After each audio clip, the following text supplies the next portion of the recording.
जय हिंद। नमस्कार दोस्तों, स्वागत है हमारे यूट्यूब चैनल एटलस जी के ट्रिक में। किर्रा हौसला वो मंजर भी आएगा, प्यासे के चलकर समुंदर भी आएगा, थक कर न बैठे मंजिल के मुसाफिर, मंजिल भी मिलेगी और मिलने का मजा भी आएगा। तो चलिए शुरू करते हैं। देखिए सबसे इस वीडियो में क्या होने वाला है, देखिए इसमें क्वेश्चन पढ़ाया जाएगा आप लोग को। फैक्ट केवल पढ़ाया जाएगा। फैक्ट पढ़ाने के बाद 2 दिन फैक्ट चलेगा, इसके बाद हम ऑब्जेक्टिव क्वेश्चन लेकर आएंगे, ठीक है ना। पहले फैक्ट देखिए, जब तक आप फैक्ट नहीं देखेंगे ऑब्जेक्टिव क्वेश्चन सही नहीं कर पाएंगे। तो आप लोग देखिए, अर्थव्यवस्था का जनक, देखिए अर्थव्यवस्था का जनक एडम स्मिथ है। भारतीय अर्थव्यवस्था है विकासशील। तृतीय विश्व वर्ल्ड थर्ड वर्ल्ड शब्द प्रयुक्त होता है विकासशील देश के संदर्भ में। विश्व का सबसे बड़ी अर्थव्यवस्था किसकी? अमेरिका। दूसरे नंबर पर किसकी है? चीन। दूसरे नंबर पे चीन। इसके बाद आगे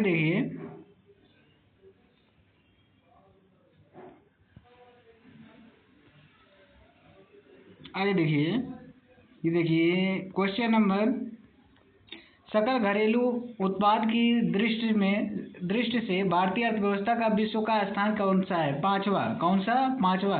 क्रय शक्ति क्षमता पीपीपी के, देखिए सकल घरेलू उत्पाद दृष्टि से भारतीय अर्थव्यवस्था का विश्व में छठा इस समय वर्तमान में हो गया, ठीक है ना। पहले पांचवा था लेकिन वर्तमान में अब छठवा हो गया। और क्रय शक्ति क्षमता यानी कि पीपीपी, परचेजिंग पावर पैरिटी, ठीक है ना, के आधार पर भारतीय अर्थव्यवस्था का विश्व में स्थान जो है कितना है? तीसरा, ठीक है ना। अब आगे चलिए देखते हैं, पूंजीवादी एवं समाजवादी अर्थव्यवस्था अपनाने वाला पहला देश कौन सा है? अमेरिका और रूस। अमेरिका और रूस। गाइस देखिए, पूंजीवादी अर्थव्यवस्था का उद्गम स्रोत एडम स्मिथ की पुस्तक the wealth of nation. The wealth of nation. आगे देखिए, पूंजीवादी अर्थव्यवस्था में कीमत निर्धारण होती है पूर्ति और मांग द्वारा। तो पूंजीवादी अर्थव्यवस्था में कीमत निर्धारण होती है पूर्ति और मांग द्वारा। रखो और निकलो नीति है पूंजीवादी की। रखो और निकलो की नीति है किसकी? पूंजीवादी की। समाजवादी अर्थव्यवस्था, तो देखिए समाजवादी अर्थव्यवस्था का प्रतिपादन किया था किसने? जर्मन दार्शनिक कार्ल मार्क्स ने। पूंजीवादी अर्थव्यवस्था पर नियंत्रण होता है निजी व्यक्तियों का। किसका? निजी व्यक्तियों का। आगे देखिए, समाजवादी अर्थव्यवस्था पर नियंत्रण होता है सरकार का। किसका? सरकार का। मिश्रित अर्थव्यवस्था पर नियंत्रण होता है निजी एवं सरकार दोनों का। जो समाजवादी अर्थव्यवस्था पर नियंत्रण सरकार करता है, जबकि मिश्रित अर्थव्यवस्था पर नियंत्रण निजी और सरकार करते हैं। भारत में अर्थव्यवस्था कैसी है भैया? भारत में अर्थव्यवस्था मिश्रित है, जबकि अमेरिका जो है वो क्या नाम है? अमेरिका पूंजीवादी है, समाजवादी रूस है, ठीक है ना। मिश्रित अर्थव्यवस्था का अर्थ निजी तथा सार्वजनिक क्षेत्रों का अस्तित्व। आगे देखिए, मिश्रित अर्थव्यवस्था का सुझाव क्या था?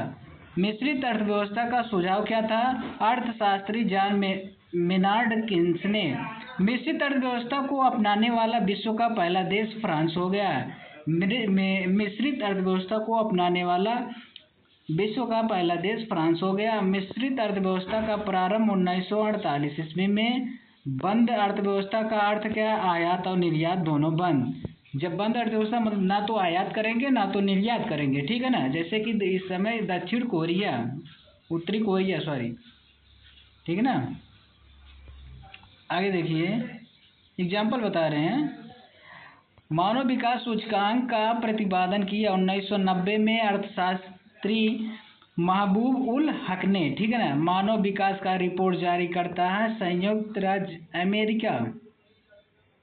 आर्थिक गतिविधियों के आधार पर अर्थव्यवस्था को 3 क्षेत्रों में विभाजित किया जाता है। एक प्राथमिक हो जाएगा, दूसरा द्वितीयक, तीसरा तृतीय क्षेत्र, ठीक है ना। आगे देखिए गाइस, देखिए प्राथमिक क्षेत्र संबंधित है कृषि, पशुपालन, खनन, वानिकी मत्स्य पालन से। द्वितीय क्षेत्र संबंधित है विनिर्माण, निर्माण, विद्युत, जल पूर्ति से। तृतीय क्षेत्र संबंधित है सेवा क्षेत्र, चिकित्सा, परिवहन, शिक्षा, बैंकिंग, बीमा, होटल से, ठीक है ना। आगे देखिए, देखिए प्राथमिक क्षेत्र जो है कृषि पशुपालन खनन वानिकी मत्स्य पालन से है। द्वितीय क्षेत्र जो विनिर्माण निर्माण विद्युत जल नीति से जल पूर्ति से है। तृतीय क्षेत्र में सेवा क्षेत्र हो गए जैसे चिकित्सा हो गए, ये भी तृतीय क्षेत्र है। परिवहन, शिक्षा, बैंकिंग, बीमा, होटल, ये सब तृतीय क्षेत्र हो जाएगा, ठीक है ना। सकल घरेलू उत्पाद, देखिए सकल घरेलू उत्पाद में प्राथमिक क्षेत्र कृषि, द्वितीय क्षेत्र उद्योग एवं तृतीय क्षेत्र सेवा का योगदान 16.38% यानी कि 293.4% तथा 54.27% है, ठीक है। सर्वप्रथम राष्ट्रीय आय की गणना मैंने बताया था 1867 से 68 ईस्वी में दादा भाई नौरोजी के द्वारा, और प्रति व्यक्ति आय 20 रुपया बताया था, उस दिन मैंने पढ़ाया था। आगे देखिए क्वेश्चन नंबर, दादा भाई नौरोजी का पुस्तक नाम, दादा भाई नौरोजी के पुस्तक का नाम है poverty and British rule in India. धन निष्कासन सिद्धांत प्रतिपादित किया दादा भाई नौरोजी ने। वैज्ञानिक आधार पर राष्ट्रीय आय की गणना की गई है 1931-32 में BKRB राव, और प्रति व्यक्ति आय कितना 62 रुपया बताए थे, ठीक है ना। आगे चलिए देखिए, स्वतंत्रता पश्चात भारत सरकार द्वारा राष्ट्रीय आय समिति का गठन 4 अगस्त 1949 को PC महालनोबिस की अध्यक्षता में हुआ था। राष्ट्रीय आय के सबसे पहला सरकारी अनुमान दिया वाणिज्य मंत्रालय ने 1948-49 ईस्वी में। वर्तमान में राष्ट्रीय आय की गणना कौन केंद्रीय सांख्यिकी संगठन CSO करता है, और ठीक है ना, CSO करता है, यानी कि सेंट्रल स्टैटिक ऑर्गेनाइजेशन। स्थापना हुआ था 1951 ईस्वी में। मुख्यालय इनकी नई दिल्ली है। संस्था में देखिए, और CSO के अधीन काम करता है NSSO कार्य करता है। NSSO का स्थापना 1950 ईस्वी में हुआ था। नेशनल सैंपल सर्वे ऑफिस, ये फुल फॉर्म इसकी है। राष्ट्रीय प्रतिदर्शी सर्वेक्षण कार्यालय, यानी कि बेरोजगारी एवं गरीबी के बारे में बताना, ठीक है ना, कितनी बेरोजगारी है, कितनी गरीबी है। तो ये देखिए 1991 में आया था CSO, और NSSO की आया 1995 की उनकी स्थापना हुआ था। दोनों को मर्ज करके देखो, CSO के अधीन काम करता है NSSO। अब CSO और NSO को मर्ज करके 2019 में NSO कर दिया गया है, ठीक है ना, ठीक है ना। क्या कर दिया गया है, NSO कर दिया गया है, यानी कि नेशनल स्टैटिकल ऑफिस इसका फुल फॉर्म हो जाएगा ना। इसलिए अब भारत में राष्ट्रीय आय की गणना NSO करता है, ठीक है ना। आगे देखिए, केंद्रीय सांख्यिकी संगठन की स्थापना हुई थी 2 मई 1951 ईस्वी में। मुख्यालय इनकी क्या थी भैया, दिल्ली, अभी मैंने पढ़ाया। अब देखिए, राष्ट्रीय आय की गणना में केंद्रीय सांख्यिकी कार्यालय की मदद करता है राष्ट्रीय नमूना सर्वेक्षण संगठन NSSO, यानी कि राष्ट्रीय आय की गणना में केंद्रीय सांख्यिकी कार्यालय की मदद करता है राष्ट्रीय नमूना सर्वेक्षण संगठन या NSSO, ठीक है। मैंने बताया राष्ट्रीय आय की गणना 3 विधि से कर सकते हैं, एक आय विधि, दूसरा उत्पादन विधि, तीसरा व्यय विधि, ठीक ना। सबसे अच्छा विधि है उत्पादन विधि, ठीक है ना। राष्ट्रीय आय की गणना करने वाली संस्था CSO, सेंट्रल स्टैटिक ऑर्गेनाइजेशन, ठीक है ना। राष्ट्रीय आय की लेखांकन का जन्मदाता माना जाता है किसको, साइमन कुजनेट्स को, ठीक है ना। राष्ट्रीय आय है एक प्रवाह, स्टॉक नहीं, ठीक है ना। आगे देखिए, भारत का राष्ट्रीय आय में सबसे कम योगदान किस क्षेत्र का है, प्राथमिक क्षेत्र का है। सबसे ज्यादा किसका है, सेवा क्षेत्र का है, ठीक है ना। आर्थिक विकास दर पर मापा जाता है राष्ट्रीय आय के अनुसार। राष्ट्रीय आय के अनुसार किसी देश की आर्थिक वृद्धि की सर्वाधिक उपयुक्त मापता है सकल घरेलू उत्पाद, GDP, ग्रॉस डोमेस्टिक प्रोडक्ट ने। सकल घरेलू उत्पाद आर्थिक वृद्धि की सर्वाधिक किसी देश की घरेलू सीमा में एक वित्तीय वर्ष के अंतिम वस्तुएं एवं सेवाओं को अर्जित कुल आय कहलाता है सकल घरेलू उत्पाद, यानी कि GDP। आगे चलते हैं, आगे देखिए गाइस, सकल घरेलू उत्पाद में पूंजी पूंजीगत वस्तुओं के मूल्यह्रास को घटाकर क्या प्राप्त होता है, मैंने बताया निव्वल राष्ट्रीय उत्पाद यानी कि जीडीपी में से हम डिफ्रेंशिएशन यानी कि तो हम घटाएंगे तो वहाँ से जीडीपी माइनस डी हम घटा देंगे तो वहाँ से एनएनपी बच जाएगा, ठीक है ना। तो भारत के सकल घरेलू उत्पाद में सर्वाधिक योगदान किसका है, महाराष्ट्र का। राष्ट्रीय लेखा सांख्यिकी कहलाता है श्वेत पत्र का। राष्ट्रीय आय के संबंध में पहला श्वेत पत्र जारी किया था सीएसओ ने 1956 ईस्वी में। आगे देखिए, भारतीय सांख्यिकी संस्था कोलकाता में किसी देश की आर्थिक विकास की दर सर्वश्रेष्ठ सूचक होती है प्रति व्यक्ति आय की। तो प्रति व्यक्ति आय की गणना की जाती है राष्ट्रीय आय में जनसंख्या से भाग देकर। सर्वाधिक प्रति व्यक्ति आय मैंने वो उस दिन बताया था, कौन, गोवा। सर्वाधिक प्रति व्यक्ति आय गोवा, ठीक है ना। और न्यूनतम प्रति व्यक्ति आय बिहार, ठीक है ना। ये गाइस आप ध्यान दीजिएगा। चलिए आगे चलते हैं। वर्तमान में सर्वाधिक प्रति व्यक्ति आय वाला केंद्र शासित प्रदेश दिल्ली है। गरीबी से आशय जीवन की आधारभूत आवश्यकताओं की पूर्ति वंचित रहना। भारत में गरीबी का मापन आधार है न्यूनतम कैलोरी व्यय, ठीक है ना, न्यूनतम कैलोरी व्यय। आगे चलते हैं। भारत में ग्रामीण एवं शहरी क्षेत्रों में गरीबी रेखा को निर्धारित करने के लिए प्रति व्यक्ति आय कैलोरी को निर्धारित करता है 2400 कैलोरी, ये देखिए गांव में, और 2100 कैलोरी जो है भैया किसमें, शहर में, ठीक है ना।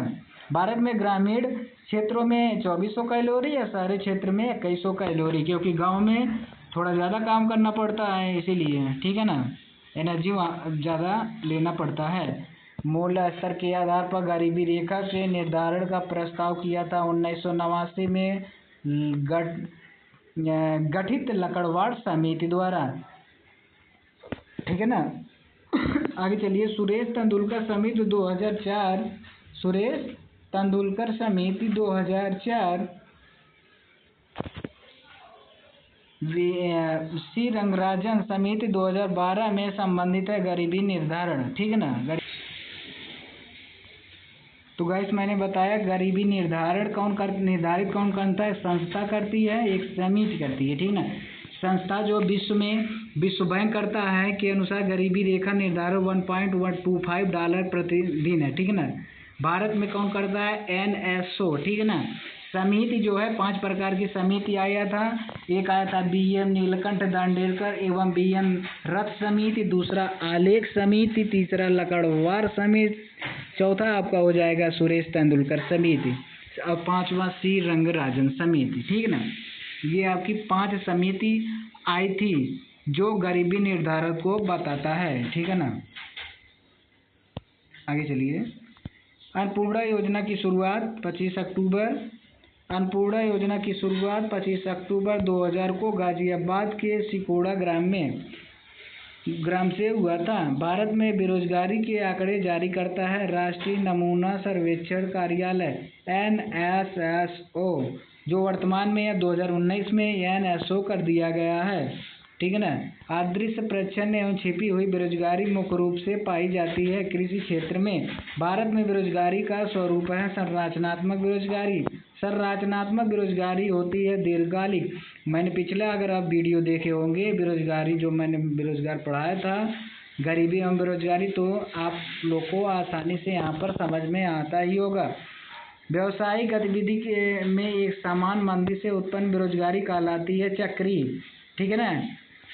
मंदी आएगा तो चक्री, मैंने उस दिन बताया था। चक्री बेरोजगारी ज़्यादा देखने को मिलती है विकसित देशों में, ठीक है ना। विकसित देशों में चक्री बेरोजगारी देखने को ज़्यादा मिलती है, ठीक है ना। ग्रामीण क्षेत्रों में पाई जाने वाली बेरोजगारी मौसमी और अदृश्य प्रच्छन्न बेरोजगारी। शहरी क्षेत्रों में पाई जाने वाली बेरोजगारी है खुली प्रत्यक्ष बेरोजगारी, ठीक है ना। भारतीय समिति की संबंधित है बेरोजगारी से। रोजगार गारंटी योजना शुरू करने वाला पहला राज्य है महाराष्ट्र, ठीक है ना। रोजगार गारंटी योजना शुरू करने वाला है पहला महाराष्ट्र, ठीक है ना। आगे देखिए। राष्ट्रीय ग्रामीण रोजगार गारंटी योजना नरेगा की शुरुआत 2 फरवरी 2006 को आंध्र प्रदेश के अनंतपुर जिले से हुआ था।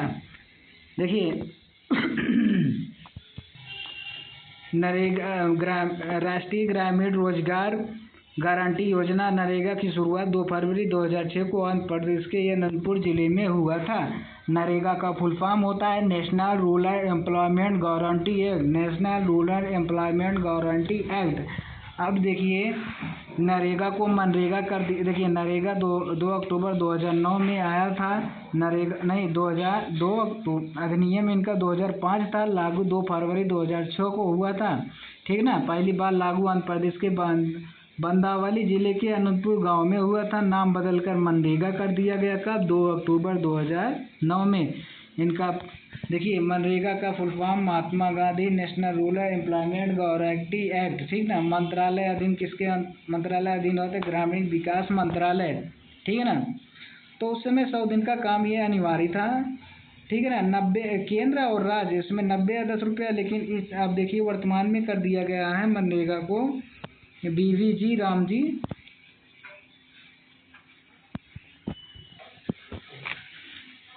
अब 60% इसका केंद्र देंगे पैसा और 40% कौन देंगे? स्टेट देंगे। ठीक है ना। अब राष्ट्रीय ग्रामीण रोजगार योजना पूरे देश में लागू की गई है 1 फरवरी 2008 से। ठीक है ना, 1 फरवरी 2008 से। नरेगा का नाम परिवर्तित कर मनरेगा महात्मा गांधी राष्ट्रीय ग्रामीण रोजगार गारंटी अधिनियम किया 2 अक्टूबर 2009 में। मनरेगा का लक्ष्य है 100 दिनों की रोजगार। अब इस समय वर्तमान में 125 दिन का हो गया है। सभी जिलों में 100 दिन का रोजगार गारंटी योजना लागू करने वाला प्रथम राज्य बिहार हो गया है। आगे देखिए, भारत में सामुदायिक विकास कार्यक्रम प्रारंभ हुआ था 2 अक्टूबर 1952 ईस्वी को। वित्तीय वर्ष की अवधि 1 अप्रैल से 31 मार्च है। प्रथम वित्तीय आयोग का गठन 1951 ईस्वी में। प्रथम वित्तीय आयोग का गठन 1951 ईस्वी में। इसके बाद वित्त आयोग का गठन होता है राष्ट्रपति द्वारा अनुच्छेद 280 के तहत। ठीक है ना। आगे देखिए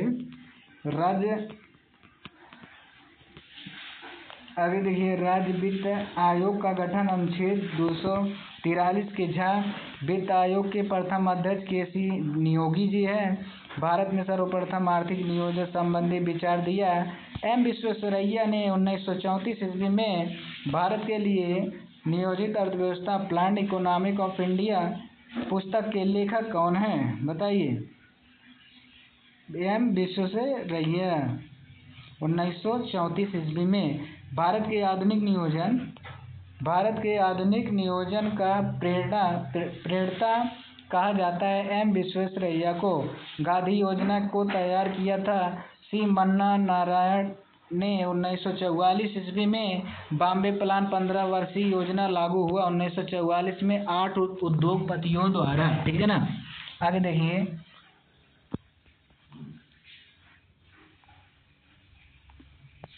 देखिए, जन योजना पीपुल्स प्लान निर्मित की गई श्री M.N. राय द्वारा अप्रैल 1945 में। सर्वोदय योजना जयप्रकाश नारायण 1950 ईस्वी में, जनवरी 1950 ईस्वी में। राष्ट्रीय ये देखिए सर्वोदय योजना जयप्रकाश नारायण ने जनवरी 1950 में। ये बार बहुत ज़्यादा क्वेश्चन ये पूछा गया है। ठीक है ना। तो राष्ट्रीय योजना समिति की स्थापना 1948 ईस्वी में हुआ था। राष्ट्रीय योजना समिति के अध्यक्ष थे पंडित जवाहरलाल नेहरू। कौन थे भैया? पंडित जवाहरलाल नेहरू। राष्ट्रीय योजना समिति की रिपोर्ट प्रकाशित हुई थी 1949 ईस्वी में। योजना आयोग का गठन हुआ था 15 मार्च 1950 ईस्वी में। योजना आयोग संस्था थी गैर संवैधानिक। योजना आयोग का अध्यक्ष होता है प्रधानमंत्री होता है। योजना आयोग का अध्यक्ष प्रधानमंत्री होता है। योजना आयोग के प्रथम अध्यक्ष एवं उपाध्यक्ष, प्रथम अध्यक्ष पंडित जवाहरलाल नेहरू तथा उपाध्यक्ष गुलजारीलाल नंदा। आगे देखिए, योजना आयोग के अंतिम अध्यक्ष एवं उपाध्यक्ष थे क्रमशः नरेंद्र मोदी तथा मोंटेक सिंह आहलूवालिया। ठीक है ना। योजना आयोग के स्थान पर किस नई संस्था का गठन किया गया? नीति आयोग। नीति आयोग कब आया था? 1 जनवरी 2015। 1 जनवरी 2015 को आया था नीति आयोग, ठीक है ना, जो योजना आयोग के स्थान पे आया था, ठीक है ना। इस समय तो योजना आयोग 15 मार्च 1950 ईस्वी में आया था। इनके अध्यक्ष पीएम है। प्रथम अध्यक्ष पंडित जवाहरलाल नेहरू और उपाध्यक्ष गुलजारी लाल नंदा थे। योजना आयोग को समाप्त कर इसके स्थान पर 1 जनवरी 2015 को नीति आयोग की स्थापना हुआ था।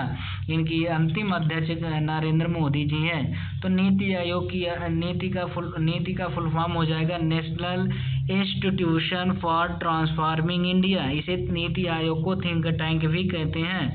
वर्तमान में नीति आयोग के सीईओ हैं श्री अनुराग जैन हैं और उपाध्यक्ष है अशोक कुमार लाहिड़ी, ठीक है ना। आगे चलिए।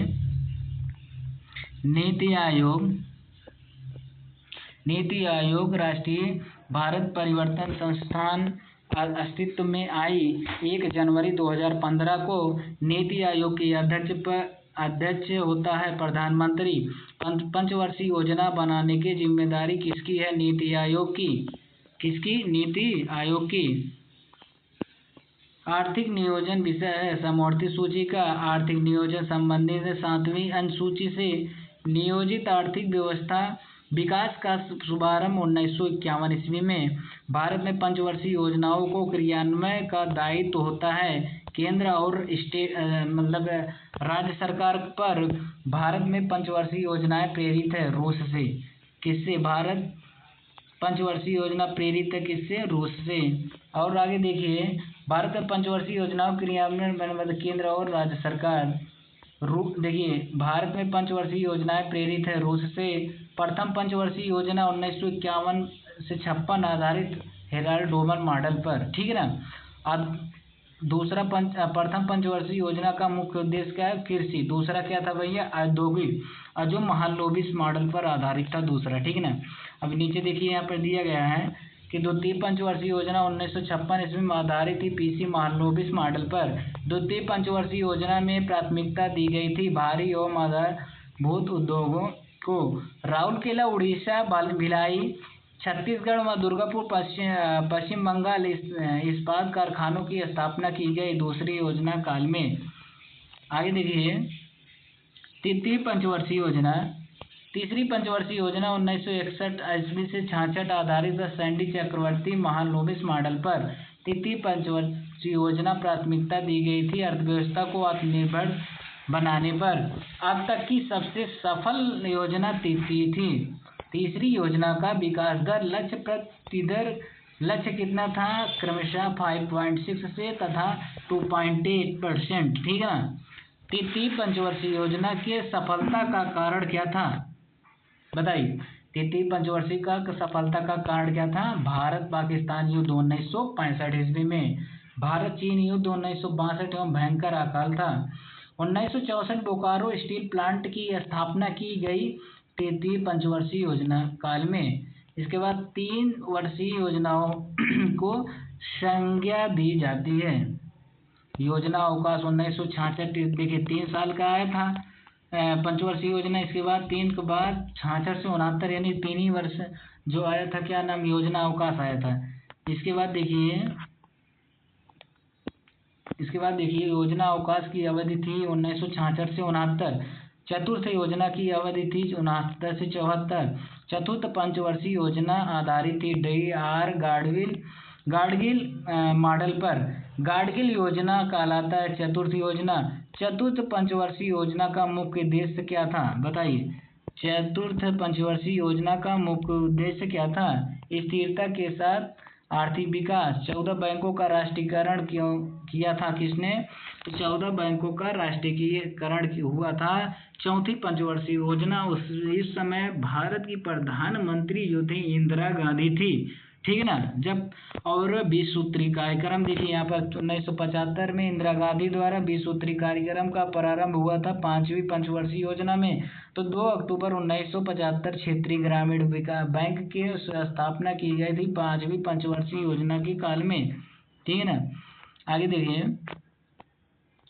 1974 में राष्ट्रीय न्यूनतम आवश्यकता कार्यक्रम NMPN लागू हुआ। 5वीं पंचवर्षीय योजना, अनवरत योजना, रोलिंग प्लान कब आया था भैया? 1978-80 के बीच में आया था, 5वीं योजना के बाद। अनवरत योजना द्वेन गुन्नार मेल्डार्ट की, ठीक ना। अनवरत योजना रेगनर फ्रिश प्रतिपादक थे। रेगनर फ्रिश अनवरत योजना आधारित है किस पर बताइए? गांधीवादी मॉडल पर। नाबार्ड की स्थापना 12 जुलाई 1982 ईस्वी में हुई थी। छठी योजना काल 1980-85 में ईस्वी में शिवरमन समिति के सिफारिश पर हुआ था। छठी योजना 1980 से 85 आधारित थी आगर निगम मॉडल पर। छठी योजना का मुख्य उद्देश्य क्या था? रोजगार सृजन एवं गरीबी निवारण। देखिए, गरीबी उन्मूलन में संबंधित IBRD और NEREP, ट्राइसेम, DRWCA रिलीजिव कार्यक्रम लागू की गई थी छठी योजना में। राष्ट्रीय ग्रामीण रोजगार योजना प्रारंभ हुई थी छठी योजना काल में। सातवीं पंचवर्षीय योजना की अवधि क्या थी? 85 से 90। इंदिरा आवास योजना 1985 से 86 तथा जवाहर रोजगार योजना 28 अप्रैल 1989 का प्रारंभ हुआ था 7वीं पंचवर्षीय योजना काल में। अब देखिए, नेहरू रोजगार योजना अक्टूबर 1989 ईस्वी में प्रारंभ हुआ था 7वीं पंचवर्षीय योजना काल में। 8वीं पंचवर्षीय योजना 1992-97 की मॉडल तैयार करती थी जॉन डब्ल्यू मिलर ने। 8वीं पंचवर्षीय योजना का मुख्य उद्देश्य क्या था? मानव संसाधन का विकास। तो 8वीं पंचवर्षीय योजना का विकास दर लक्ष्य एवं प्राप्ति का लक्ष्य था 5.6 से 6.8, ठीक ना। आगे चलते हैं। महिला समृद्धि योजना 2 अक्टूबर 1993 का प्रारंभ हुआ था 8वीं योजना काल में। प्रधानमंत्री रोजगार योजना 15 अगस्त 1993 ईस्वी में हुआ था। 12वीं पंचवर्षीय योजना का मुख्य उद्देश्य था तीव्र समपोषणी और अधिक समावेशी विकास। 12वीं पंचवर्षीय का आर्थिक वृद्धि दर लक्ष्य एवं प्राप्ति लक्ष्य था क्रमशः 8% एवं 7.6%। आगे देखिए, योजना पत्रिका का प्रकाशन किया जाता है सूचना का प्रसारण मंत्रालय द्वारा। आर्थिक सुधार नीतियों का शुभारंभ 1991 ईस्वी में। नई आर्थिक नीति 1991 में आया था, जबकि पहली औद्योगिक नीति जो आया था 1948 में, दूसरा 1956 में आया था और नई आर्थिक नीति आया था 1991 ईस्वी में। LPG समय आया था नई आर्थिक नीति पर। लिबरलाइजेशन, प्राइवेटाइजेशन, ग्लोबलाइजेशन, निजीकरण, उदारीकरण और वैश्वीकरण। तो ये नई आर्थिक नीति 1991 के दौरान भारत के वित्त मंत्री कौन थे? मनमोहन सिंह, ठीक है ना। उस समय वित्त मंत्री कौन थे भैया? मनमोहन सिंह। आर्थिक क्षेत्र में उदारीकरण की एक नए युग की शुरुआत हुई 1991 में। भारतीय अर्थव्यवस्था को उदारीकरण का अग्रदूत किसे कहा जाता है? मनमोहन सिंह को। ट्राइसेम ग्रामीण युवाओं हेतु रोजगार की प्रशिक्षण योजना की शुरुआत हुई थी 15 अगस्त 1979 को, ठीक ना। 15 अगस्त 1979 को। ग्रामीण क्षेत्रों में महिला एवं विकास कार्य DWCRA प्रारंभ हुआ था 1982 में। राष्ट्रीय ग्रामीण रोजगार योजना की शुरुआत हुई थी 1980 ईस्वी में। संपूर्ण ग्रामीण रोजगार योजना का शुभारंभ हुआ था 25 सितंबर 2001 को। संपूर्ण ग्रामीण रोजगार योजना का शुभारंभ हुआ था 25 सितंबर 2001 को, ठीक है ना। आगे देखिए, जवाहर ग्राम समृद्धि योजना का आरंभ हुआ था 1 अप्रैल 1999 में। सर्व शिक्षा अभियान तथा प्रधानमंत्री ग्रामोदय योजना की शुरुआत 2000 से 2001 में। जल संसाधन से संबंधित हरियाली योजना शुभारंभ। बताइए, हरियाली योजना कब आया था? 27 जनवरी 2003 को। 27 जनवरी 2003 को। कृषक बीमा आय योजना प्रारंभ 2003-4 में, ठीक है ना, कब 2003-4 में।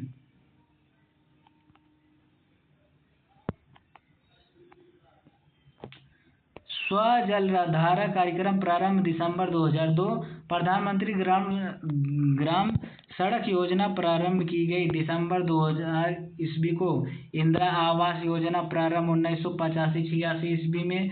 प्रधानमंत्री रोजगार सृजन कार्यक्रम प्रारंभ किए 15 अगस्त 2008 से। कपार्ट का गठन किया गया था 1 दिसंबर, कब, 1 दिसंबर 1986 को, मुख्यालय नई दिल्ली में, ठीक है ना। आगे देखिए, जोतों का आकार सबसे कम है किसमें, केरल में। जोतों का आकार सर्वाधिक है राजस्थान में। कृषि वर्ष माना जाता है 1 जुलाई से 30 जून तक। फसल बीमा की योजना शुभारंभ हुआ था 1985 ईस्वी में। कृषि जोतों पर कर लगाने की संतुष्टि की थी कौन, बताइए, राजा समिति में। भारत की पहली कृषि जनगणना 1970 ईस्वी में। भारत की पहली कृषि जनगणना 1970-71 में हुआ था। भारत में राष्ट्रीय कृषि बीमा योजना 1999-2000 ईस्वी में हुआ था। कृषि को उद्योग तथा दर्जा देने वाला पहला राज्य महाराष्ट्र, ठीक, कौन, महाराष्ट्र। भारत में कृषि को वित्त प्रदान करने वाली सर्वोच्च संस्था है कौन, नाबार्ड, कौन, नाबार्ड शिवरमन समिति सिफारिश पर होता है ना। रबी फसल की बुआई अक्टूबर-नवंबर में। खरीफ फसल की बुआई जून-जुलाई में होता है। रबी फसल में गेहूं, जौ, चना, मटर, सरसों, ईटीसी इत्यादि। खरीफ फसल चावल, बाजरा, मक्का होता है। जायद फसल में ककड़ी, तरबूजा, खीरा, सब्जी, ठीक है ना, ये सब होता है। भारत का मुख्य खाद्य फसल चावल, खाद्य फसल चावल। हरित क्रांति शब्द सर्वप्रथम प्रयोग कौन थे, डॉक्टर विलियम गॉड। हरित क्रांति की शुरुआत 1967-68 ईस्वी में हुआ था। भारत में हरित क्रांति का जन्मदाता माना जाता है MS स्वामीनाथन को। हरित क्रांति को विश्व स्तरीय जनक माने जाते हैं डॉक्टर नॉर्मन बोरलॉग को, ठीक है ना। हरित क्रांति से सबसे प्रभावित फसल गेहूं। हरित क्रांति के समय भारत का केंद्रीय खाद्य एवं कृषि मंत्री CS सुब्रमण्यम जी है। हरित क्रांति का जनक किसे माना जाता है देश में, फिलीपींस को। इसके बाद सर्वप्रथम हरित क्रांति की आई थी पंजाब में। पीली क्रांति संबंधित है तिलहन उत्पादन से। भूरी क्रांति संबंधित उर्वरक उत्पादन से। लाल क्रांति संबंधित है मांस एवं टमाटर से। आगे देखिए, गुलाबी क्रांति झींगा उत्पादन से। श्वेत क्रांति दूध से। रजत क्रांति संबंधित है अंडा उत्पादन से। बादामी क्रांति मसाला उत्पादन से। गोल क्रांति आलू उत्पादन से, ठीक है ना। अब आगे देखिए, कर ढांचे में सुधार के लिए गठित समिति थी चिलैया समिति, गठन अगस्त 1991 ईस्वी में। भारत में कर आगम का बड़ा स्रोत निगम कर लगता है कंपनियों की आय पर। भारत में पहली बार मूल्य वर्धित VAT वैल्यू एडेड टैक्स लागू हुआ था 2005 में हरियाणा में, ठीक है ना। ये मोडवेट संबंधित है उत्पाद कर से, किससे, उत्पाद कर से, ठीक है ना। ये सेनवेट संबंधित है केंद्रीय उत्पाद शुल्क से। सर्विस टैक्स आयकर विभाग से। भारत में राष्ट्रीय GST good and service tax लागू हुआ था 1 जुलाई 2017 में, ठीक है ना। सबसे पहले कहाँ भारत में हुआ, असम। इसके बाद GST अप्रत्यक्ष एवं गंतव्य आधारित कर GST सर्वप्रथम किस देश में लागू हुआ था, फ्रांस में। GST की 4 दरें हैं, 5, 12 और 18, 28। किस संविधान संशोधन द्वारा भारत में GST लागू किया गया, 101वां संविधान संशोधन। GST परिषद की स्थापना 12 सितंबर 2016 ईस्वी में हुआ था। सेवा कर का प्रारंभ हुआ था 1994-95। सेवा समिति गठित की गई थी अप्रत्यक्ष कर सुधार के लिए। वांचू समिति संबंधित है प्रत्यक्ष कर ढांचे से वह स्थिति जिसमें वस्तुएं एवं मूल्य बढ़ते हैं तथा मुद्रा का मूल्य गिरती है वो मुद्रास्फीति स्फीति, ठीक है ना। भारत में मुद्रास्फीति की माप की जाती है थोक मूल्य सूचकांक द्वारा। वर्तमान में थोक मूल्य सूचकांक का आधार वर्ष है 2011-12, ठीक है ना। इस समय 22-23 कर दिया गया है। वर्तमान में मुद्रास्फीति को नियंत्रण करने के लिए आरबीआई द्वारा प्रयुक्त शक्तिशाली साधन ब्याज दर बढ़ाना होता है। इसके बाद देखिए, मुद्रास्फीति से हानि होता है ऋणदाता को। किनको होता है? ऋणदाता को हानि होता है। और मुद्रास्फीति को क्या होता है? लाभ, ऋणी को लाभ हो जाता है। सर्वप्रथम मुद्रा का चलन हुआ 1942 में। भारत में सर्वप्रथम कागजी मुद्रा करेंसी का प्रचलन हुआ था 1962 ईस्वी में। भारत ने दाशमिक दशमलव मुद्रा प्रणाली को अपनाया गया था 1 अप्रैल 1957 ईस्वी में। वह मुद्रा जिसमें शीघ्र प्रवास। चलिए दोस्तों, एक वीडियो और लेकर हम आएंगे, उसमें 35 मिनट का फिर पढ़ा देंगे तो आप लोग का फैक्ट पूरा हो जाएगा। इसके बाद हम फिर ऑब्जेक्टिव क्वेश्चन लेकर आते हैं, ठीक है ना, आएंगे, ठीक है ना। तो आप लोग को अगर ये वीडियो पसंद आए हो, लाइक शेयर सब्सक्राइब थंबनेल घंटा बजा दीजिएगा। जय हिंद।